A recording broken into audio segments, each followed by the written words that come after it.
Assalamualaikum warahmatullahi wabarakatuh. Salam jumpa dengan Wong Santun. Kali ini saya ingin membahas tentang tata cara mengqadha atau mengganti sholat yang ditinggalkan. Ada 4 golongan. Bila ia meninggalkan sholat, maka ia tidak berkewajiban untuk mengqadha atau mengganti sholat yang ditinggalkannya. Siapa saja? 1 adalah wanita haid atau nifas. Yang kedua, anak kecil yang belum balik. Jadi nanti kalau sudah balik, waktu kecilnya tidak sholat, itu tidak perlu diqadha. Yang ketiga adalah orang gila.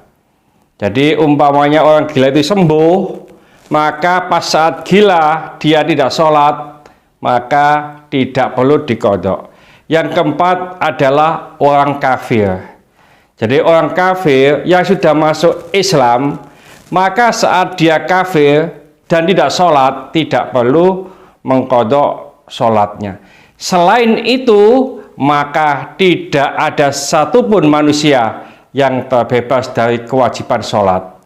Entah sholat itu dikerjakan pada waktunya ataupun waktu sholat itu sudah terlewat, tetap saja berkewajiban sholatnya menjadi hutang yang akan ditagih di hari kiamat nanti. Bahkan 4 imam madhab itu bersepakat bahwa mengqadha sholat yang ditinggalkan itu hukumnya wajib. Tata cara mengqadha atau mengganti sholat yang ditinggalkan ada 3 prinsip yang mendasar, yaitu 1, jenis sholatnya sesuai. Artinya, bila sholat yang ditinggalkan adalah sholat subuh, maka sholat penggantinya juga harus sholat subuh. Tidak bisa dan tidak sah kalau diganti dengan sholat duhur, umpamanya asar, maghrib, atau isya. Jadi yang ditinggalkan sholat subuh, maka menggantinya juga harus sholat subuh. Yang ditinggalkan sholat duhur, maka diganti juga dengan sholat duhur. Yang kedua adalah waktu penggantiannya. Waktu untuk melakukan penggantian sholat ini sebenarnya bebas tanpa aturan, sehingga sholat penggantian ini bisa dilakukan kapan saja tanpa harus terikat dengan waktu-waktu khusus.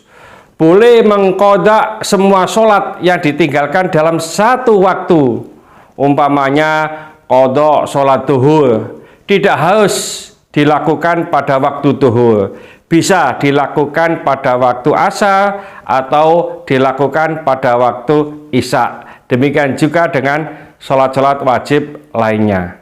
Dalam sebuah hadis yang diriwayatkan oleh At-Tirmidzi dan yang lainnya, disebutkan an Abdullah bin Mas'udin, dari Ibnu Mas'ud, beliau mengatakan, innal musyrikina syaghalu Rasulullah sallallahu alaihi wasallam, bahwa orang musyrik itu pernah menyibukkan Rasulullah sallallahu alaihi wasallam an arba'i sholawatin, dari 4 sholat.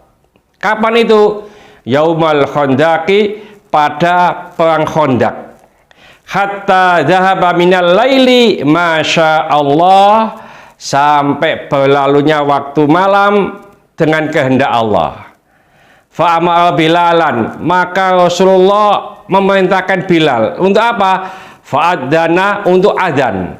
Tsumma aqama, kemudian mengumandangkan iqamah. Fa sholat duha, lalu beliau sholat duhur. Tsumma aqama, kemudian ada iqamah lagi. Fa sholal asra, kemudian beliau sholat asar.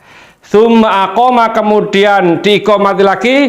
Fa sholal maghriba, kemudian sholat maghrib. Tsumma aqama, kemudian ada iqamah lagi. Fa sholal isya'a, kemudian beliau sholat isya.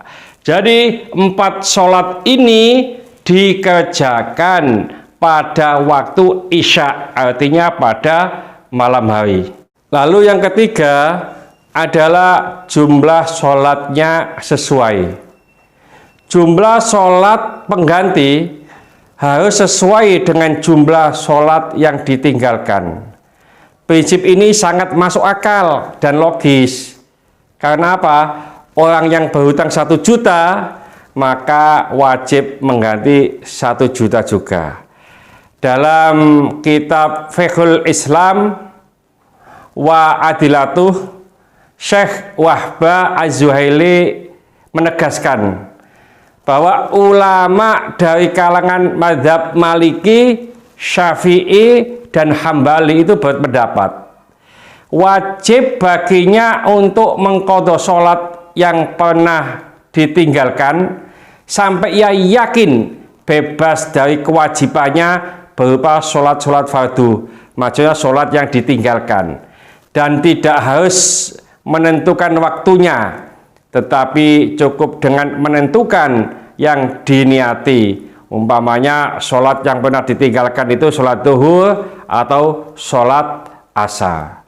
Jadi hendaklah kita berupaya semaksimal mungkin sholat-sholat yang pernah kita tinggalkan itu kita qodoi. Tidak harus waktu duhur diqodok dengan waktu duhur. Tapi para ulama itu mensunahkan atau menganjurkan kalau bisa memang duhur dikerjakan di duhur, asar dikerjakan di asar. Tapi kalau tidak memungkinkan, bisa malam hari kita mengqadha sholat duhur, sholat asar, sholat maghrib, sholat isya, dan seterusnya. Mudah-mudahan sedikit ini dibarengi hidayah oleh Allah Subhanahu wa Ta'ala. Mudah-mudahan bermanfaat bagi kita semuanya. Sampai jumpa di video yang akan datang. Akhir kalam, assalamualaikum warahmatullahi wabarakatuh. Salam Bang Santun.